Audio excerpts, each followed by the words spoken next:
Sean DeVones and Bowden Gruen here today. Just go over the schedule real quick for this week. Soccer's home on Thursday against UTSA. Volleyball is here on Friday against East Carolina and Sunday against Temple. Cross country will be at the AAC Championships this week. Friday's a really busy day here on campus. We've got a swimming competition at the pool. Baseball also has their first exhibition game, first of two. I'll have Houston Christian here at 6 o'clock at Reckling. And also on Friday night, we have the induction of the 2023 Rice Athletic Hall of Fame class. So a lot going on before we get to the matters at hand, which is the football game on Saturday. Also remember, we've announced the SMU kickoff next week is a 6:30 kickoff next Saturday night, and that'll be part of the homecoming celebration. So with that, we'll start talking about Tulane. Bring up Coach Bloomgren. All right. Good afternoon. I appreciate everybody coming out today to talk about this football team and great game we got coming up. First off, looking back, I'm still proud of how our team attacked the bye week and how they prepared for that game at Tulsa. It's a well-deserved team win, as complete of a win as we've had against an FBS opponent. A lot of things to be proud of in that game, starting with our defense, the way they started the game with a pick on the second play to a turnover on downs to back-to-back fumbles and really got our team jump-started. Offensively, thought we started the first quarter really well and took advantage of those turnovers. Second quarter, I felt like there was a little lull until we got going on that 2-minute drive, and JT really got in rhythm and threw some unbelievable balls. And then the second half was really, really good team Rice football in all three phases. A lot of good things on film. Kept the ball almost 23 minutes. JT was 14 of his last 15 throws, and just some big plays by everybody on our football team that played in that game. Great efforts. So a lot of things to be proud of. We have completely shifted our focus to the opportunity we have this Saturday. And we have a strong desire to go 1-0, and we realize what a challenge that's going to be against a incredibly well-coached Willie Fritz Tulane football team. They're the defending conference champs. They bring back a lot of household names, a lot of really good players, and so it's going to be a great opportunity. Like Chuck mentioned, there's a lot of things going on this week, including the Hall of Fame inductions, which sees James Casey go in, representing the Rice football program. We're really excited about that on Friday night. And then on Saturday, a chance to host a ranked team in historic Rice Stadium with all the implications of that and the fact that we've earned the right to make this a big game. So we're excited for the opportunity, but we're not going to do anything different but try to have our best Wednesday practice tomorrow. With that, I'll open up for any questions. Coach, you mentioned it was a complete win, and it was. But just talk about the luxury with your offense, where you have an offense that's capable of scoring quick and also having time-consuming drives, and you showed that against Tulsa. Yeah, I think the 3 drives under a minute and 2 touchdown drives over 8 minutes. And so that's domination. And when you can do that, have an 8-minute drive in the third quarter and 9:36 or whatever it was in the fourth quarter, that just makes the defense's job easy, especially when they get off the field so quick in that second half of the football game. So I think there's a lot to be said. I think there was efficiency in the run game as well as explosiveness. And then there was also a very good passing game that starts with the protection unit. And it starts with JT identifying things pre-snap. It starts with a line doing a great job. And the running backs and the tight ends when they're called in to be part of that protection unit. And then I thought we had some great efforts by receivers making some great catches. But some of them they couldn't help but catch. They were throwing so well. So, again, all in all, really proud of what this team did and the way the kids played. What do you see as some of the key matchups against Tulane? They're all key matchups. And I'm not trying to be funny, but this is this is not the kind of football team we played in our conference last year, right? This is a team that looks a lot more like Texas or Houston. This is a talented team from top to bottom. And, in some ways, I guess that's what the American is. The American's a great conference week in and week out, but these guys won that conference last year. And you see why. You see how well coached they are. You see, again, like unbelievable effort across the ball. You see a team that does a great job taking care of the football and taking it away. So there's a lot of things that are going to be a good challenge for us. I don't know if there's one individual matchup. I'm sure a lot of people will talk about the 2 unbelievable quarterbacks in this game. And that's going to be a lot of fun. That's going to be a lot of fun for football fans across America because that's two dudes that I believe will play in the National Football League. So that's a lot of fun. But the truth is, Michael Pratt and JT aren't ever going to play against each other, right? They'll never be on the field at the same time. So it's going to be great battles by all 11 that line up on any given play for both teams. And then you've given yourself the opportunity, like you said, to make this a big game. Not going to come down to quarterback play. It's going to come down to a complete team game, putting everything together. You've gotten close. Last week was probably your closest performance. When it comes to what you do in your process to kind of identify what worked, what do you kind of key in on? Because I know consistency is key. But what are one or two things you pull from last week and you say, hey, do this again, we'll be all right? Get 3 takeaways and don't turn the ball over would be a heck of a start, and all jokes aside. But I think the way we prepared for last week, we saw those results on Thursday night. So that was awesome. And yesterday, Josh Pierce, he talked to the team before practice, and he said, let's have our best Tuesday practice of the year. And I would tell you that offensively, we probably did just that. Defensively, there's a few things they want to clean up. But, again, this plan is moving in the right direction. And the fact that we're going to have a great Wednesday practice tomorrow. So our Tuesday practice was yesterday, not to confuse everybody one more time. But we are on a crazy schedule this week that we self-chose because we were coming off the Thursday night game. Tuesday's a incredibly large lab and class day, and we usually have to go early in the morning and practice till late at night, and we wanted to take that off of them. So we did our Monday practice on Sunday and our Tuesday practice yesterday. And then you mentioned going back to Tulsa, JT starting a little slow. I know he's not nervous, but not the first time he's kind of come out a little shaky and then turned it on. Kind of what's going in that? Yeah, but he didn't really start that slow, right? Like we just fell into a second quarter lull. And I wish I could explain to you why. I mean, we talk all the time about starting fast, staying focused, and finishing strong. We talk about winning the middle 8, and we tied the middle 8 this particular week. But there's no reason I could tell you why we've started really fast. I can't think of the number right now. Is it 96-10 in the first quarter, Chuck, or something like that? What's that? 90-13. So, I mean, that's a heck of a first quarter start. Now, how do we stay focused in that second quarter before we go into the locker room and talk about what we're going to make changes? It's not like there's big things that are being adjusted by another team in game. It's all about us and our ability to stay focused in that second quarter and have the similar kind of production to the first, and we'll be cooking with gas. You talk about the offensive line's maturation. It seemed like their best game this past week and how you move that forward and going with Dean, the way you really hit those holes Thursday. Yeah, I think the line is coming, and it's a week-to-week thing where just like everybody on this team, we're trying to get them to get one day better, 1 week better. And the nice thing is they're doing it. So they're taking the coaching. They came through the bye week and got a lot of good work in. And I just feel like our growth has been real there. But what an awesome challenge this is when you look at the Tulane Green Wave rolling into town and, their nose and their 4 eyes. And a guy we recruited, number 90, Devin Deal, playing their rush linebacker. And then whenever he takes a breather, they got another 6'2", 280-pound guy that lines up on the edge. They got a lot of talent. And, the linebackers are a good group too. And we've seen the one kid, number 13, he was at La Tech for years. I feel like we played against him 5 times already. I can't believe he's still eligible.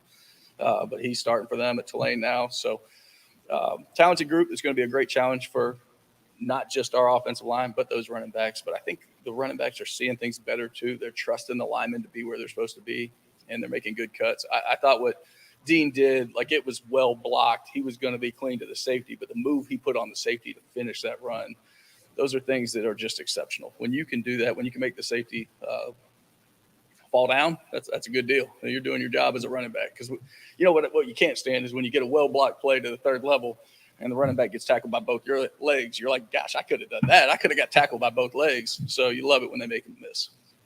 And Coach Fritz and his travels have been documented, but just his imprint on this offense and what he's done in the past, it seems like he's got a wrinkle of that, but still doing some new things, and how Pratt figures in. Yeah, so it's not like at Georgia Southern. Georgia Southern, he led the nation in rushing. It was like a triple option from the gun. He was so innovative with some of that stuff him and his staff did. I think the imprint you see from Coach Fritz, and let me be clear, I think he is an unbelievable football coach. I really have all the respect in the world for Coach Fritz. I love every chance I get to talk to him. I think you see it with the way he emphasizes the things that win games, from talking about turnovers, from talking about not doing anything to hurt his team, from really leaning into the analytics the way he does. And he's always been a guy that loves special teams. And you know what? They are really, really good at special teams. That returner, oh, man. I'd love not to punt on Saturday. I'll just say it that way for many reasons. Go ahead. I'm sorry, Nate. Coach, let me ask you a little bit more about that. Looks like Tulane has run 400 yards as a team in 92 of their last 96 games. Pretty good. Not crazy, isn't it? Yeah. But can you address that, kind of talk about that? Yeah, I mean, I think that speaks volumes. The fact that they are committed to the run game, they're going to find ways to run it. And the quarterback's going to run some. He's going to lean. He's going to have some of those numbers as well. And he's certainly more athletic than you think. But with such a great passer, the fact that they're still committed to the run game the way that they are, you can see that that's the formula Coach Fritz believes in. So I think, again, there's great challenges there in everybody's individual blocks and trying to make sure. I think it looks a lot like us in terms of it's a pro-style system that it seems like they give Michael Pratt a lot of leeway at the line of scrimmage, a lot of opportunities to check a play or to just give a receiver a different route, whatever that looks like based on what he sees. So, I mean, that's incredibly important for us to do a great job, either stealing a number from the safety to make sure we got the fit that we need in the box, but also doing a good enough job to make sure Michael Pratt just doesn't see it pre-snap and burn you. Speaking of Michael Pratt, if you can address that versus J.C. Daniels. No, they won't be playing each other, but Michael Pratt and what he does on the field, with his eyes and the kind of quarterback he is. Yeah, I don't think you have to look any further than the Cotton Bowl. Like if we all think back to how that game played out and just the win mentality that whole team had, and obviously they had an unbelievable runner to go with that team. But Michael Pratt I just felt like he was so the heart and soul of that team in so many games last year. Go back to the last time they were in Houston playing the team across the street, and what he did there to lead them back to that overtime win and the way they fought. There's a lot of good stuff in there. So I think it's a guy that's very comfortable in their system that they all seem to believe in, and he certainly believes he has the answers. When the TV announcers during the game last week were talking about JT and how he's kind of neutral. They see kind of like a neutral. He doesn't get too high, too low. And I was thinking it was kind of unflappable. And it seems like though the whole team has kind of adopted that. Not this, they'll sub around the sidelines, they do good, but on the field they're just unflappable. Nothing seems to get to them. Yeah, I mean that's the goal, right? Is never be too high and never be too low, and live and die in the next play is what we talk about all the time. We want to be able to do that because you can't change the last play. So whether it was great and you're excited about it, or whether it didn't go the way you wanted it to, we got to be able to go to the next play. I can tell you this: young Mike Bloomgren would have had a tough time coaching JT Daniels. Young Mike Bloomgren, pre-David Shaw's influence, would have not known how to handle somebody that's that ice water in his veins and that neutral, as he says, and it's true. He is right in the middle, and he is worried about what he can control next. And it's a great way to live this life. I certainly did not possess that at his age. And you were talking, about compared to the games you played last year. So you got Tulane this week, SMU, and then UTSA, which is probably some of the toughest three games back to back that Rice has seen in several years. So what's that say about your bump up in conference, and also just you can win these games as compared to if you had this in the past, you may not have been able to pull these games off. Yeah, I was thinking back to 2019 when we went like Army, Baylor, Texas, Wake. I thought that was a pretty good stretch too. But the difference being that we really legitimately feel like we can win these games is different, and the mindset that these kids have going into it. We've had tough stretches of games. We had a tough stretch of games last year, and we weren't at 100%. Now we're pretty close to 100%, and we got a lot of belief built in this locker room. And the best way to get real belief is to earn it and to have it happen on the field. And, so again, this other team we're playing has a lot of belief too. One of us is going to have to beat the belief out of the other. All right, Coach, I kind of want to go back to that statement you were talking about with JT. A young Mike Bloomgren would have had a hard time coaching JT Daniels. What is the difference now, number one, and number two, does that make your job easier? Oh, it absolutely makes my job easier. The differences are I was just not as mature as he is, in any way, but certainly not emotional intelligence. He has a very high level of emotional intelligence and his ability to, again, remain calm and make some weird jokes in the huddle from what the guys tell me. But you could ask Bowden more specifically about that. But, he is just the laser focusedness that he possesses is really cool. Can you speak to Bowden and Trayshawn since they're coming up? Your thoughts on their different paths emerging this season into their respective roles. Yeah, I think it's worth Trey D talking through the story from his vantage point. We go back to how he got here as a guy that I don't know if the number was 19 or 22 Division I offers that he had, and then he was committed to Air Force and decided he didn't want to go there. And so he comes here, he walks on the Rice Owls football team, and we can't get out of training camp without scholarshiping him because we knew he was going to potentially start that year and play. And gosh, I can't think of many times in his career where he's been healthy and hasn't started and hasn't earned the right to be on the field, but just playing his best ball. And you look at what he did on Saturday, having 6 tackles, 2 PBUs, and a tackle for loss.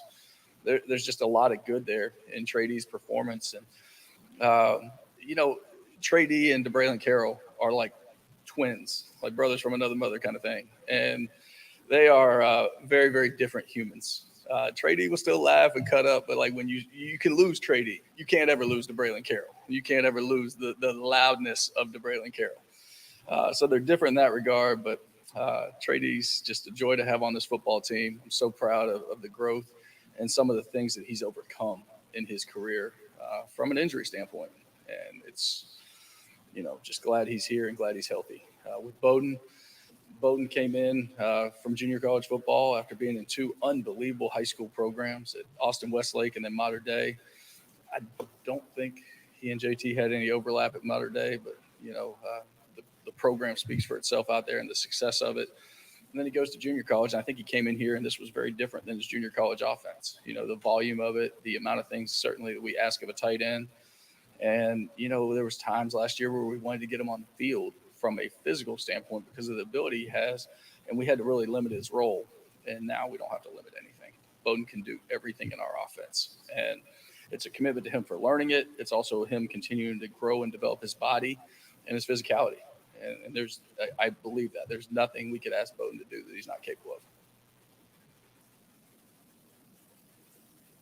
Steve, you have a question? Yes. My coach, I understand sometimes a ranked team, a run defense like Tulane can be a bit intimidating, but is there any confidence inspired by that second half that North Texas's passing offense was able to have last week on them? Yeah, first off, Steve, we ain't going to be intimidated by nobody, right? Like, they got great running stats and all that. They had a game in the last 3 where the running back averaged 0.44 of a yard before first contact.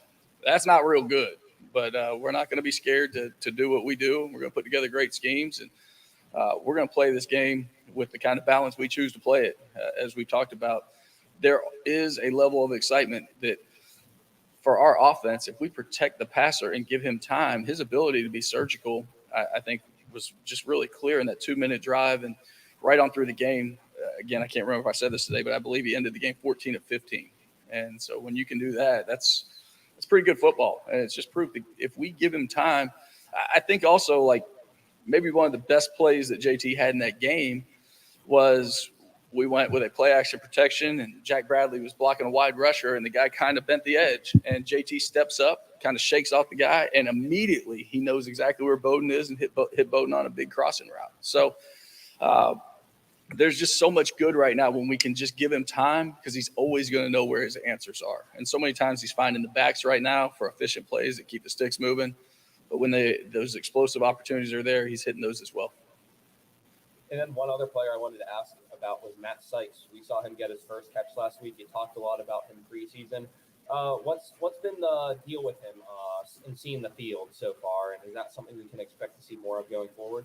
Yeah, I think so. I think that those young receivers that are really earning their stripes right now, whether you're talking about Ross and McNeil or Landon Ransom Goals or even Braylon Walker, because like Landon is a true freshman that got here in January, but Braylon and Rawson, who are roommates, got here just a year ago. They're just redshirt freshmen. So they're doing a lot of good stuff and making some plays for us. And, of course, number 10 is making a lot of plays for us and the tight ends as well. So you got that combination in there. Matt earned the right to get in and get some reps at X, and it's been coming. So it's good to have him back out there healthy, and it is good to see him make a play like that early in the game. Thank you. Anything else? Trey. All right, thank you all. Go Owls.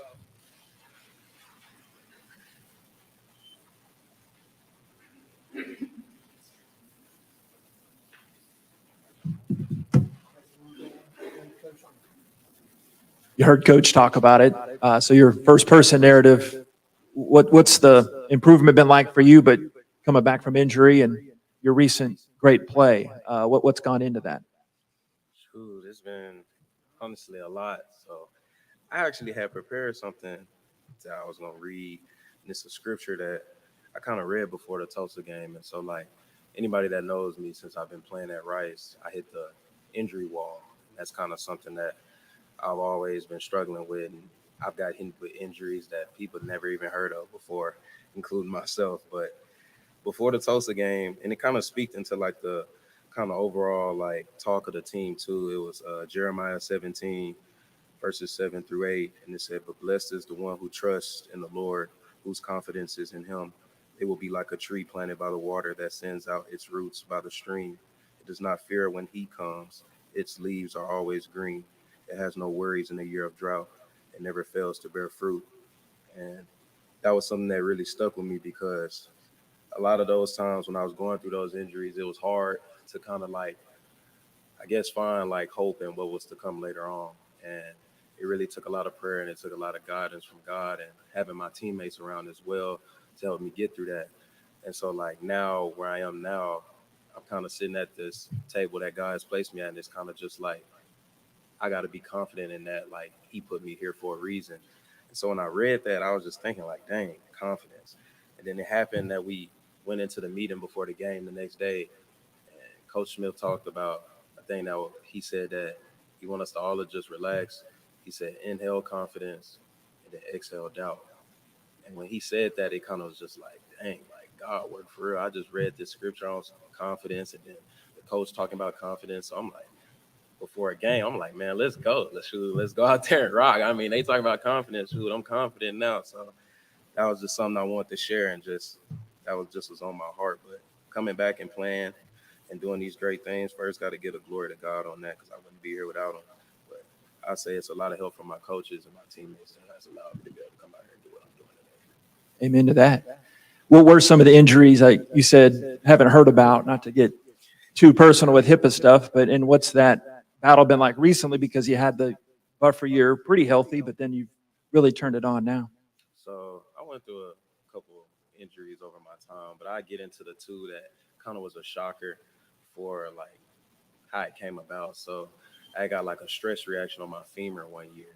And so they didn't really know how it happened, but I just felt it one time in practice. And it was just like when I was jumping and running, it was kind of hurting real bad, but we didn't know what it was. And I was just trying to push through because I suffered injury before that. So I was just trying to get back and play. That was all on my mind. But then, long story short, I met with the doctors, had an MRI, said that my femur, probably like if I practiced for a little more, played a little more, I could have cracked my femur. So I had to miss the rest of the season on that. And then the one that kind of hit by a storm the most was the rare disease I had, which was Guillain-Barré. It was a nervous system. It's basically when your nervous system eats itself. So it was an immune disorder or something like that. So like I lost feeling in my legs and really couldn't feel nothing. I lost my reflexes and all that. And that was kind of a hard time for me because, I mean, losing your legs, I play DB. I mean, without legs, I mean, I don't think you covering nobody. So, so dealing with that, and God blessed me and carried me through all that. And shoot, other injuries, I can deal with that as long as it's not nothing like that. But I'm here today, so that's kind of what I want to do. Well, it sounds like you can smile about it. Can you talk about how long it took you to recover from those injuries and what you had to do to get yourself physically ready to play again? So with the stress reaction, it was like a year basis recovery. Kind of was just more of a just letting your body heal. Bones typically heal fast, so it was just allowing my body to heal and just doing the little strength training they had me doing over that time. I pretty much knew I was gonna miss the year, so that was devastating because I wanted to be out there contributing to the team. But it was something I knew I had to do just to get over that time. And then moving into the Guillain-Barré one, that was a tricky one. It really was just how would my body respond to it, because it could have been where I had to get like blood transfusions and stuff like that a whole lot just to heal. But for some reason, like I said, God has blessed me in so many ways that I didn't need the blood transfusions to be able to recover from it. My body naturally healed on its own. So I was blessed to be able to do that. And then getting back to where I am today, like I said, I speak highly of my teammates and my coaches. They have helped me a lot. And in terms of recovery and getting right for football, I think when I come to the facility and see guys working, that makes me want to work. So, like, without them and without my coaches, like, that process would have been way harder. And then you spend most of camp working with the second team. Then Jordan takes some time. What was that conversation like? How did you find out you get an opening day start? What was kind of your going through your head at that moment after all you've been through? I say really, in fall camp, my initial thoughts when I came in was just like, man, it's go time. It's like I'm healthy, and it's time to finally see like how good I could really be, because I never knew, like, after all those injuries, I had a glimpse of what I was, but like I say all the time to my teammates, like, I'm a fifth year, but like that's just by my classification. But like playing wise, like still a sophomore. Like my body's still kind of young in terms of how I look at it. So I never really knew what I could do. So like having like the opportunity to come in fall camp and actually having a great coach like Coach Mod being brought in and actually like tapping into me and actually letting me be able to test that potential that I could actually have. Going out there and just starting to see it like day by day. My main focus was just, can I get better every day? Let me see where I can gauge myself. How can I help this team? What can I do every day to go out there? And JT spoke highly about that one practice. He was like, when he had a safety, Louis Son, that he played with, made it to the NFL, and he said every day he go out there, he had something that he wanted to work on and get better at. So like when I heard that, I was just like, man, I need to actually just focus on that day, and that's going to carry me to where I want to go. So coming into fall camp, that's really what I just want to work on, was just what can I do today? And then getting to Texas, I mean, shoot, when you plant good seeds, I mean, you'll be able to reap it when it's time. So I wouldn't say I knew it was going to happen, but I knew if I worked hard that I have a good shot at it happening. And then I feel like every defensive back has some sort of swagger built in. How excited is it for you to get an opportunity to lead your defense up against a guy like Michael Pratt? Shoot, you don't get that many opportunities to go against a good team like this. So, like, I think we all looking forward to the challenge. As a DB, I feel like a challenge is all that you look for. I mean, if you want to go out there and just have an easy game, then I don't really know how long you're going to last. I mean, like, you should love the idea of just competing with somebody that's good and that you can line up in front of and know that you're going to get their best every play and that they're going to get yours every play. So going into this week, I feel like just listening to the guys around me, we ready to compete, we ready to play.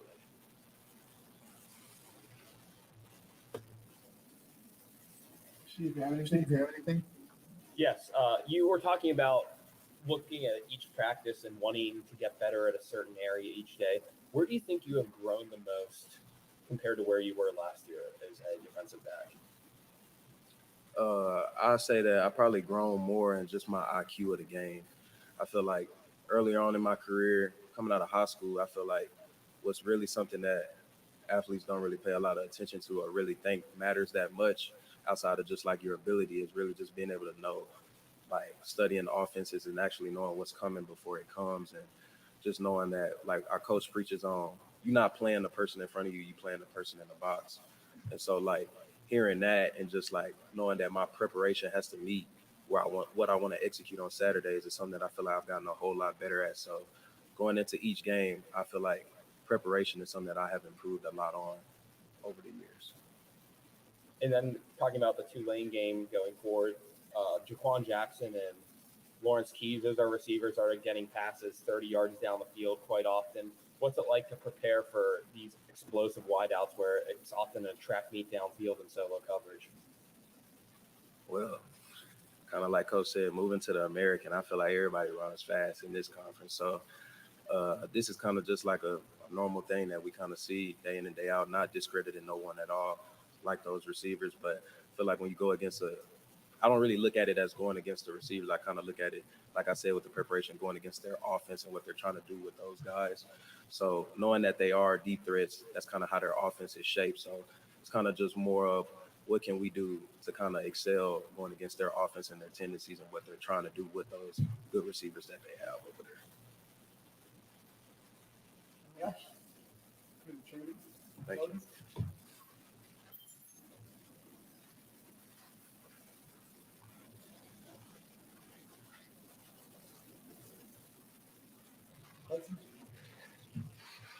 I guess we'll start with the tight end room that you're a part of. What was it like when Jack Bradley gets to sneak out on Thursday night, catches that long pass and gets caught? That was just exciting because if I'm being honest, I owe all success I have to him. Like, he's been an older brother to me, helped me with all the struggles that I had that Coach Bloom alluded to. So I wouldn't be here without him. And it was just really exciting to see him break that long one. What do you take from a guy like that? Because you credit him a lot, but you kind of have different kind of play styles in this offense. Yeah, he's just got so much experience. And over the last 4 years, he's done everything for this team. So he knows how to run every route, how to block every play. And he's also just so emotionally intelligent too. So, like, you know, I'm a bit more of a expressive person, a bit more of a wild card, you might say, when it comes to personality. But he's really just been able to keep me on that middle ground, like Coach Bloom said, and not get too low, not get too high, you know, let things go that are bugging me, stuff like that. So he's really just, there's so much to learn from him. And I can't tell you how many times he's just put coaching points in his own words that has helped it click for me. So there's too much to talk about on that, honestly. Can you refresh us on the connection with Westlake, Mater Dei, coming to Rice with the path? I know I'd heard it a couple years ago or when you came, but So I originally grew up in Connecticut, spent my 8th grade through sophomore year of high school at Austin Westlake, and then my final 2 years of high school at Mater Dei. Then COVID, didn't do any school for that 2020 to 2021, and then spent a year at junior college in California, and then transferred here. so obviously you didn't overlap in high school with JT, but what's that connection been like, and how have you seen him make your position group better and the other young receivers better? Yeah, you know, it's just one of those things. We played for the same coaches, a lot of friends that overlap. So we just, you know, it's not like technically, yes, you're meeting him for the first time and playing with him for the first time, but it's not like that. Like, there is some connection, you might say, and just residual from being at the same school. And then also just having him be the quarterback, it's one of those things where I really don't have any worries going into a game with our offense because I know we're going to dial up the right plays, and I know that he's going to make the right throws, the right reads, and just standing in that huddle with everybody, not just him. Like, you look around and you go, every single one of these guys could make a game-changing play on any single play. And it's not like it's one or two players. It's everybody at all times. JC ball in California is different just about than any other ball in the country. And if you can kind of talk about that, how that prepared you for Rice, what you're doing right now, and do you reflect on that a little bit? Yeah, I think one of the biggest things is just the pressure in that situation. Like, everybody is doing everything possible to get out of that situation because, you know, you've got no scholarships, no housing. Nobody wants to be there, and everybody's fighting and clawing to get out. So just going into practice with that intensity, like the way I looked at it while I was there, as I was like, if I want to achieve my goals and I want to go to Division I and further, I have to win every single rep. And that's something that I try and keep, or I don't try and keep it, I still have it, is practicing with that same intensity every single day. And that just really helps the games be that much easier because you get into the game and it feels no different than practice. You're just going against different guys in different colored uniforms. And then I have, very good. And then I have a question for you about, Coach was talking about some of the jokes that JT cracks in the huddle. Can you share any of those with us? Yeah, it's just, you know, it's funny sometimes. You're high pressure situations in the huddle, and, you know, he's cracking a joke about Brant or one of the other offensive linemen, and it just, you know, it helps to cool you off, and you're like, okay, it's all right. You know, the world's not going to end if we don't score a touchdown on this very play. We've got 3 more chances, stuff like that. You talked about kind of your journey here. You got hurt, I believe, in the opener last year and were out for a while. And you talked about looking around the huddle and seeing all those guys. You kind of, after a game like last week, you kind of pinch yourself and say, it's been a time coming since we feel like we're all here and rolling. And now you are here. I think one of the best things that I've felt this season in comparative to other teams that I've been on is going off of last week at Tulsa and the ECU game. Last week we had a dominant win, and that was great to have the dominant win and show that we can play for 4 quarters and win the game outright and not have to have a stressful 4th quarter. And then also the ECU game, just one of those games where we didn't play very well, but we still found a way to win and come out on top. And, there's going to be ugly games, and it really made me feel great that we found a way to win that ugly game and, fight through it and come out on top. Out of junior college, did you have very many offers? Huh? Coming out of the junior college, did you have any scholarship offers, very many of them? There wasn't really much for me because, well, you can ask Bloom, but when they offered me, I committed about 2 minutes later. So they were my first offer, and once that was done, I knew this is where I wanted to be. So I committed right away. Okay. And then finally for me, Tulane, everybody knows how good they are and what they did last year and what they're doing this year. Defensively, what do you see out of them? I think they're a good defense. I think they make you play at your best. And if you're not playing well, then yes, they'll burn you. But I'm super excited. Like, we have an opportunity to go in there and, really put the conference on notice. And I know that we're going to go out there and we're going to play well and we're going to make plays. And, there's really nobody that can stop us except for us. So if we just go out there and execute like we do every day in practice, I've got no worries. Steve, you have anything? Yeah, hi Bowden. You guys are kind of unique in a team where your second and third most frequent targets this year are you and Dean, a running back and a tight end. What's that kind of say about the versatility of the offense and some of the difference in personnel groupings you guys present to other teams? Yeah, I think we just have, at the end of the day, our coaches put together a great scheme every week. And every week I know that they're going to call plays that are going to get me open. They're going to get Luke open. They're going to get Dean open. So, really, they drop these plays and they call the plays to get specific people open, and it works. So that's just a testament to the coaching staff and being able to, do what we want to do and call the plays that we want to call and, spread the ball around, because we do have so many different weapons on this offense. And, they can't just double team Luke all day, because then we've got Landon, Ross, and Braylon, a whole slew of guys that can do just as well. And you taking any gummy worms on the sidelines during the games? I'm not the biggest gummy worm guy, but I definitely have, 3 or 4 throughout the game. Thanks, Bowden.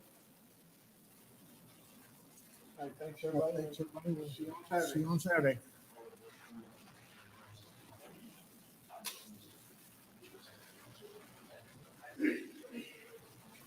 Don't forget about Hans.